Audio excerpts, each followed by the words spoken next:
snacks, things to keep folks busy and entertained. So if you need it, it's over there. Talk to Cynthia. And if you're a big child and you feel like you need to go to the office, you can go to it. You can also go to it too. All right. So a quick thing. We have a couple of quick prepared questions that we want to ask our folks. So just encouraging to what Winsome said, and the playing and the responses, and limit the applauses. Are we good? This question, thank you guys.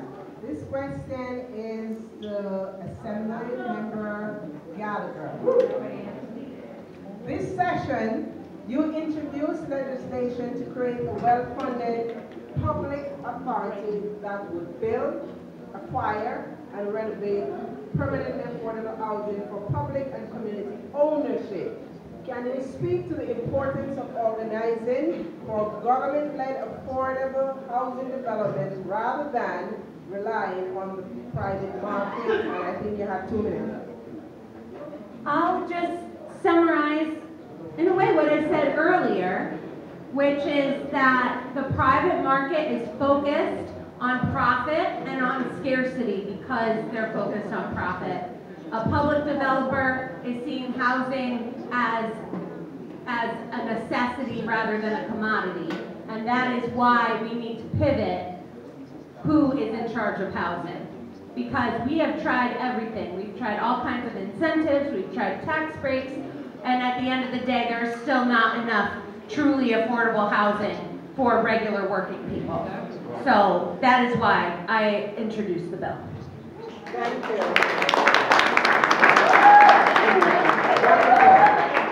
Now we're going to ask Senator Zalzar.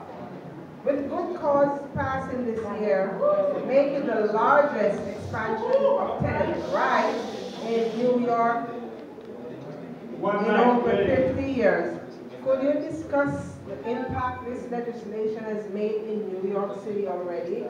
Additionally, what work remains to expand its protections across the state? Thank you. All right, I'm going to try to speak slowly enough and also be conscious of time and not explain what good cause eviction is, because I believe virtually everybody in this room knows about good cause eviction. If you don't, let's talk afterward.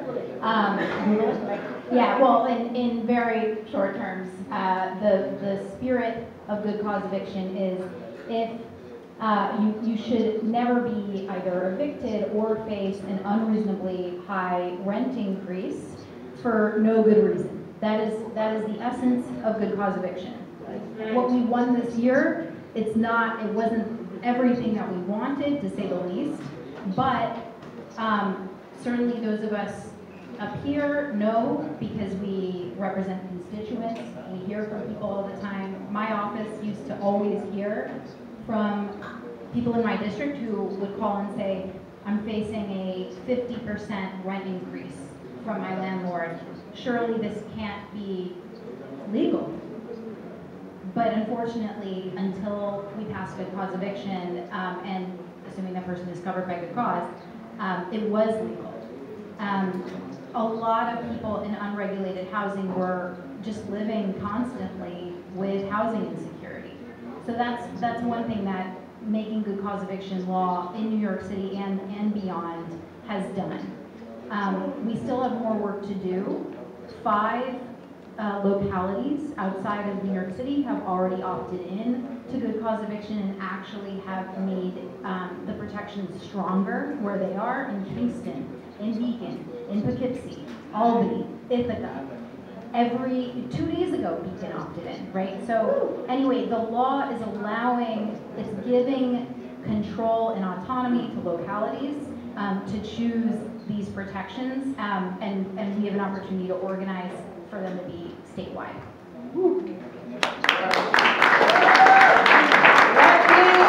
Let me encourage you all, if you grab a pen, a piece of paper, write your questions down.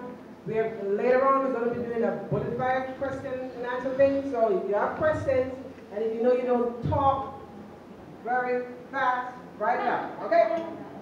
This one is the Assembly Member for Suffering. It's a long question. I'm going to cut it down for you, sweetie. Okay, our bills like Housing Access Voucher Program, HAVP, and Tenant Opportunity to Purchase are crucial for helping tenants stay in their homes. So, when we look at TOPA, TOPA is allowing you to take over the building when your landlord is being a crappy landlord. So you can kick him out. HAVP, the same mayor that allows the council of people, commission of people, to raise up the rent guidelines board should be the same one to fund programs to make sure you can stay in your home. Because you know what you're doing. But the other side of this question is this organizing piece. Why must we organize? Because when tenants organize, we win. We win.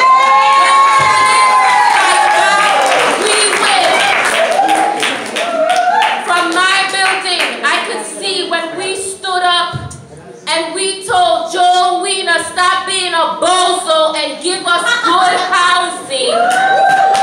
We won. And we will continue to win when we stand up and we get it together for each other. We fighting for TOPA now. We fighting for housing vouchers now. But tomorrow we will have a land that is free from landlords because this belongs to us.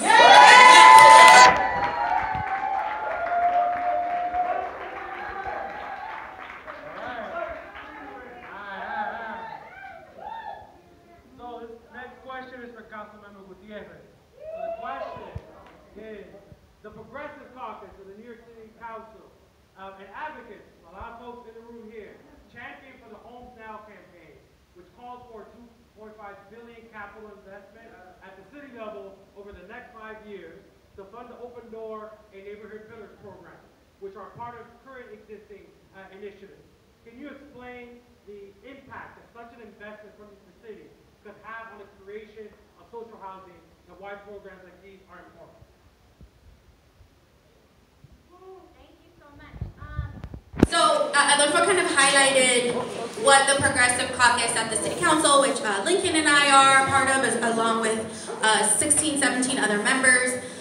So I don't know how many folks know this in the room, but in last year's budget, there was $0 in the budget for capital investment into affordable housing. $0. Is that right? $0. NYCHA had, drops in the bucket for what they needed in capital investment. So this year, the Progressive Caucus, along with our comptroller, Brad Lander, and along with so many of you who are in this room who endorsed the Homes Now, Homes for Generation campaign, came together, inspired by so much of the work that was being done across the country for social housing. And we started off small. I want to be honest that we were not as radical as we wanted to be, because unfortunately, not every single one of our colleagues is all in on social housing. But what they are in on is investing in new housing, which this mayor has not done. So both programs like highlighted, which are Community Pillars and Open Door, are existing programs with HPD that have also had zero funding, that have no staff.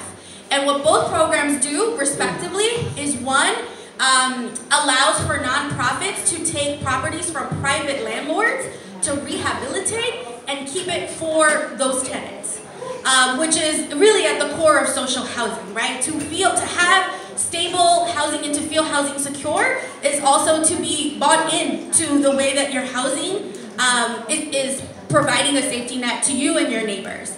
The next program is investing, this is the more expensive program, is investing in new housing units that are solely for social housing. So think of co-ops, if any of you here are in co-ops. It's you all, as residents, are the managers. You are all in charge of the maintenance. And that is what we want. We know that in our communities, that's what keeps our communities in their homes. is when we can take control over that and don't hand it over to real estate. So this year, the caucus campaigned for $2.5 billion, which again, considering the city budget, our drops are very, very small investments. We need to be doing more and aggressively. And I hope that all of you here who see representatives, who have representatives that are not here, you take this message back to them. Because what we were able to accomplish was small amounts of investment, $15 million in one program and $50 million in another. We asked for $2.5 billion, y'all. So the urgency is there. We feel it. We are sounding the alarm for you at City Hall and at the state. But again, if folks that represent you are not here, you need to help us drive this message because it's the only way we're going to get there.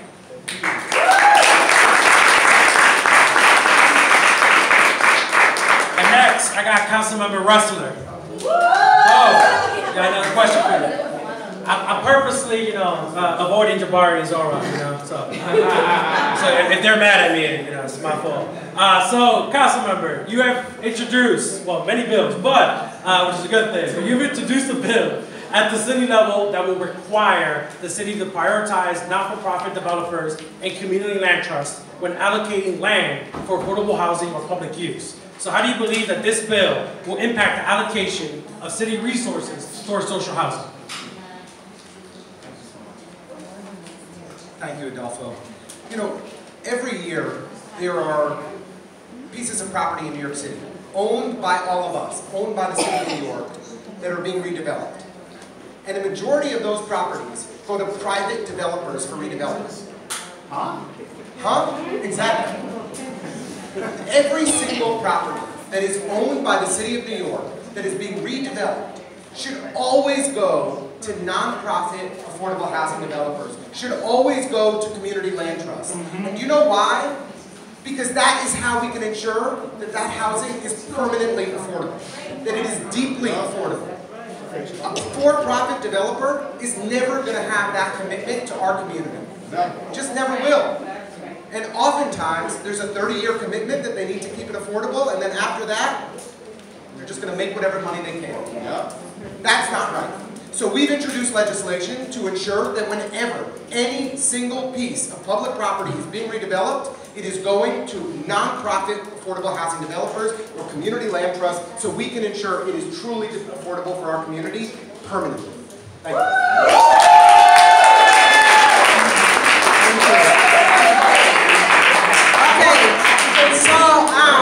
Let's be honest now. You vote for these folks, you put some in city council, and you send some up to Albany. And you complain, they gone up there and they're not doing nothing for it. They are up there and they're not doing anything for us, right? Right? No, don't be afraid.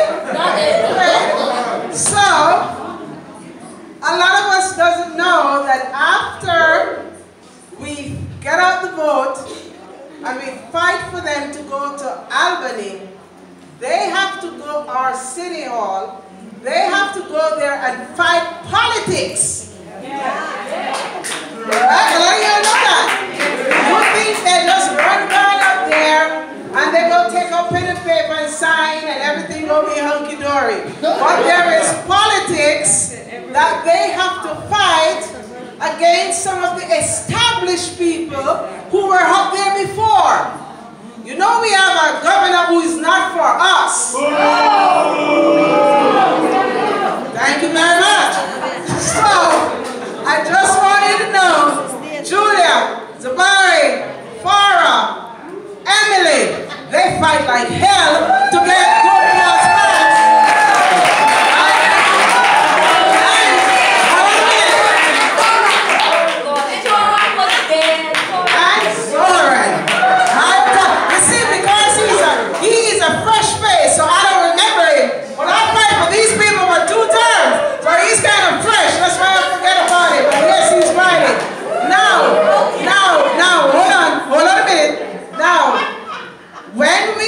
We wanted good cause, the governor would not touch it with a long stick.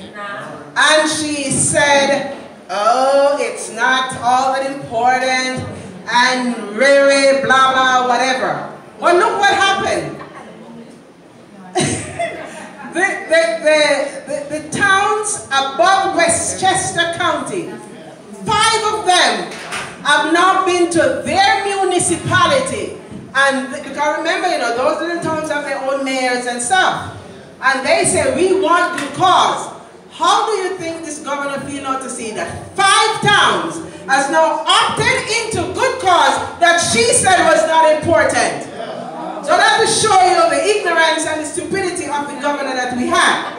Now, yo, you can tell her I said that. Okay.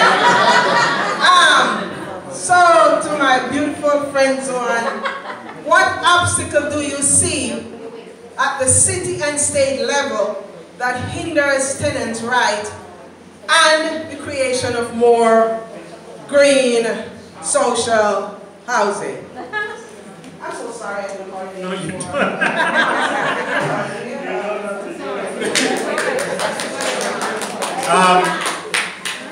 You know, I think we have, in Albany, there's a habit that when we feel like we addressed an issue one year, we tell ourselves we don't have to return to that issue for 3, 4, 5 more years maybe.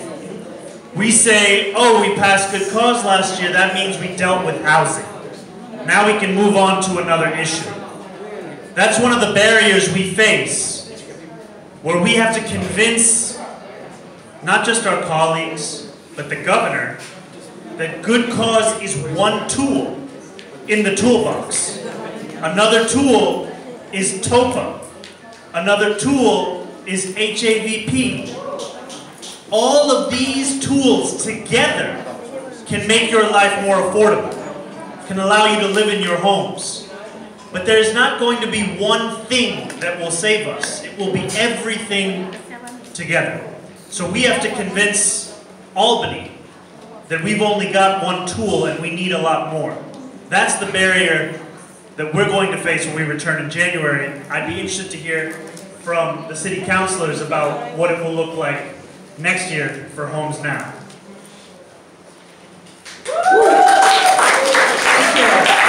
So, if you've been watching the convention, you've been watching the convention? Yes. And it's hot, right? Okay, so I've been hearing that the Harrison Tim Walz campaign is big on housing. And they're talking about passing laws that will make first-time buyers get that $25,000 or whatever, so that we can start building wealth, you know, generational wealth, and so that people can realize the American dream. But I think New York always leads the way, right? When New York sneezes, the rest of the country has a cold, right? So we always lead the way. And I think what we want to do is when Harrison Walz step into the Oval Office, they need to have a proposal from New York for green social housing. We're not waiting for people to tell us what they think is right for New York City. We want New York City to tell the world we want green social housing, and then the rest of the other 49 states can catch up, right? Or we want to be first. Okay, so see, he has to point out your question because I will ask him something else. Okay. What role do community-based organizations and tenants union play in pushing for permanently affordable green social housing? How can advocates and community members support elected officials in making this a reality? Excellent question. Yes, Barry. We need to mobilize. We have a mayor and a governor who will always be in the pocket of big real estate with their plans, all their money. But we need to make sure we keep on bringing more people into our movement. We've got 100, 200 people in this room. Brooklyn's got 3 million. New York City's got 8 million. New York states got 18 million. They're going to have the people with millions of dollars. We need to build the movement with millions of people. And we need to push and push and push until we get our agenda to make sure that every single person gets the housing they deserve. Let me also encourage each and every one of you. In your community, if you see a lot of land that is just laying there idle, bring it to your political leaders. Ask them to help you do a research. See who the land belongs to. Because most of the time it's our land. It's not for the billionaires. Most of the time those lands belong to us. So this is what you got to be vigilant. You got to open your eyes.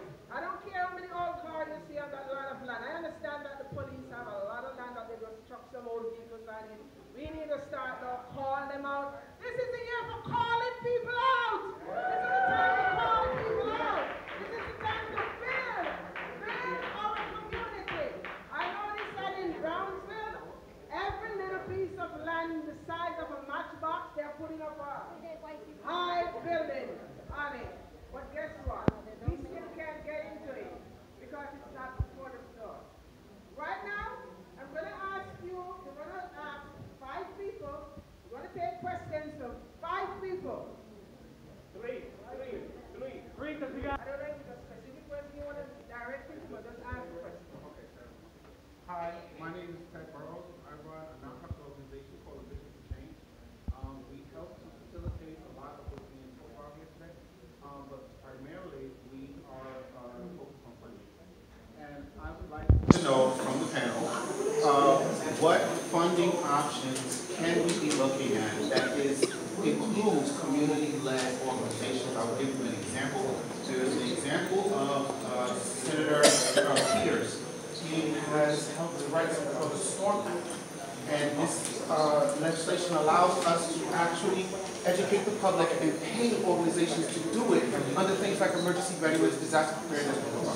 I am very interested in knowing whether or not the council or any of you guys today would be looking at community-led funding options. Okay,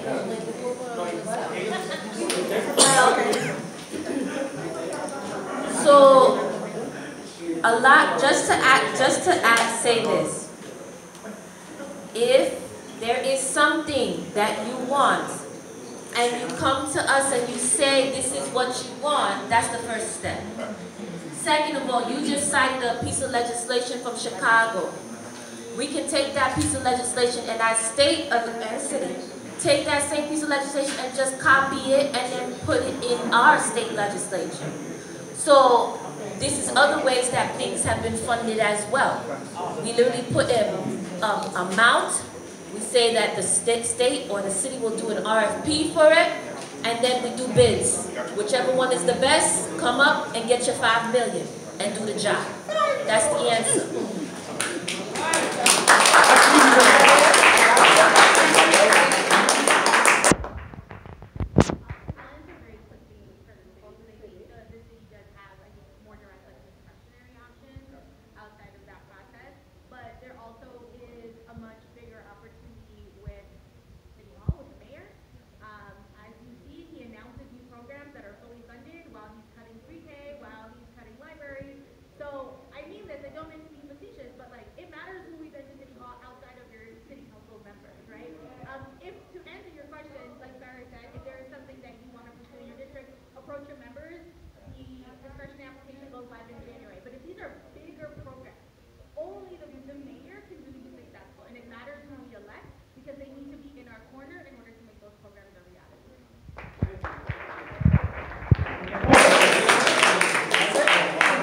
Did that answer your question? Absolutely. Okay, please ask a question. Don't do a dissertation. Next person.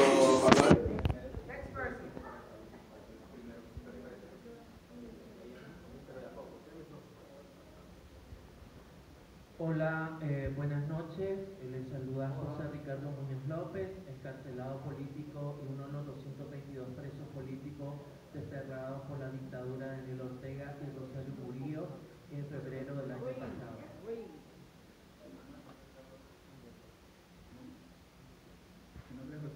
Hi, my name is Ricardo Muñoz Lopez. I'm one of the 220,000 political refugees and people who have been persecuted by the dictatorship of Daniel Ortega and Murillo in Nicaragua. Yo vengo a hacer una petición a todos ustedes. Yo vivo en un refugio, no tengo un hogar y por falta de hogar he pasado por diversos refugios. And I came here to do a petition for y'all. I live in a shelter. And because I lack a home and I've been throughout various shelters right now.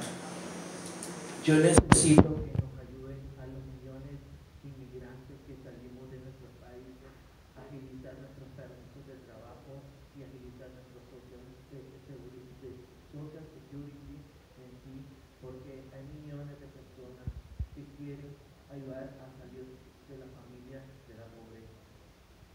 And we ask for help to release some migrants who are arriving who need some type of legalization for their social security, their rights, and their work permits, because there's a lot of us who are here who are looking out for their families and need to provide for them. Nosotros salimos de nuestros países por diversas razones, pero solo le pedimos algo al gobierno y es poder trabajar para poder salir adelante y sacar a nuestras familias de la pobreza. Yo quiero decir que no podré votar este año, pero yo apoyo a Kamala Harris.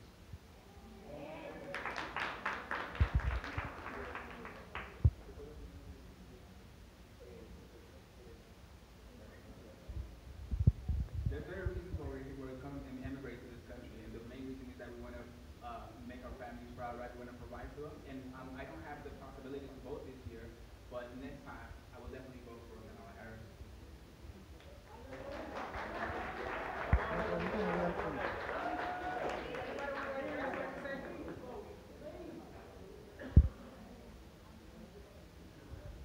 So, first of all, I just want to say thank you. Thank you for sharing your story with all of us. You should never have had to go through the things that you are going through in this city.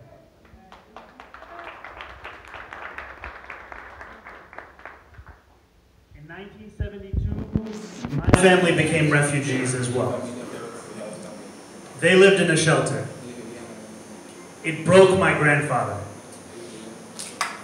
And now today, we have the opportunity to do better. We need to do the things that you have asked for.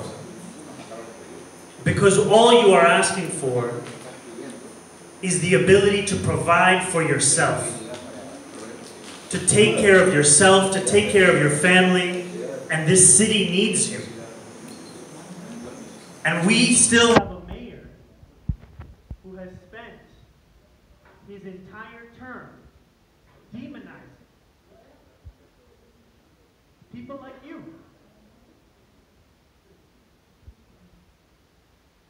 In my office, we have helped asylees every week, more than 800, come and apply for city services. And that is the city's job, but they're not doing that job. So I just want to say thank you for reminding us of what is happening today under our watch, and thank you for reminding us how much more we owe you and so many others in this city, because this is a city that was built by immigrants.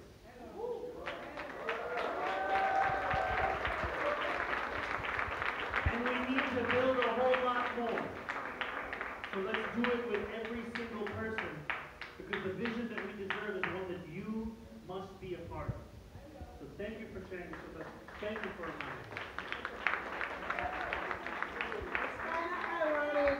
This morning I was watching some clips that they were playing of previous president. And even though this person is not my favorite person, they played a clip that Ronald Reagan was making a speech when he was being sworn in. And he said, we welcome people coming into this country. It's new blood coming into our country. It's a working force coming into our country, as opposed to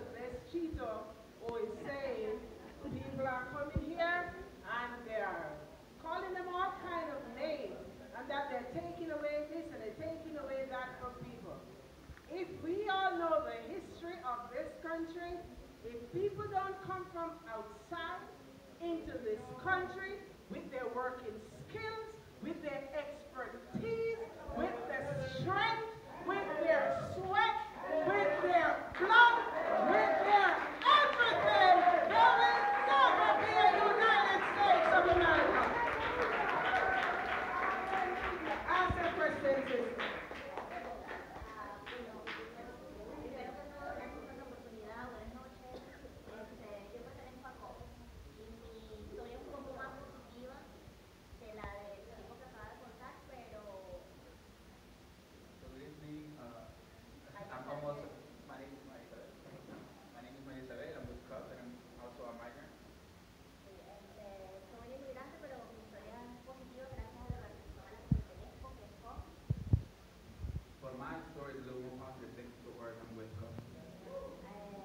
Yo apliqué con ayuda de ellos para una vivienda de renta controlada, gracias a Dios ya lo tengo. Thanks to your help, I was able to rent a rent control apartment where I live with my son. Pero yo sé que detrás de mí viene mucha gente y mi pregunta sería, ¿cómo apoyarían ustedes a esas personas que no tienen estatus? Porque yo creo que la vivienda social verde es para todas las personas sin importar origen, raza, condición social, ingreso, posición económica. Entonces, esa sería mi pregunta. Claro, la respuesta vino dada muy bien por él en contexto a la pregunta que hizo el compañero, y también me siento muy feliz porque a pesar de que mi inglés no es muy bueno, yo escuché todas las respuestas que dieron ustedes acerca de las soluciones para que todo el mundo pueda acceder a una vivienda justa. So I believe that everyone should be able to have free social housing, right? No matter whether it's social status, immigration status, income, or any of that. And even though I'm actually very happy because even though my English is not that well, I was able to understand everything that you were saying. Bueno, y sé que estoy segura que todos ustedes van a hacer lo posible, lo que sea a su alcance, las condiciones que están para ayudar a toda esa gente que aunque no tenga, digamos, los requisitos que se exigen actualmente, pueda acceder a una vivienda justa. Porque lo que es la vivienda social está muy relacionada con lo que es lo económico y lo ecológico. Y ambos tópicos son muy importantes para tener calidad de vida en una sociedad. You had answered very well the question that I had mentioned before with the context, but also this free social housing thing has to do with climate, has to do with housing and all that.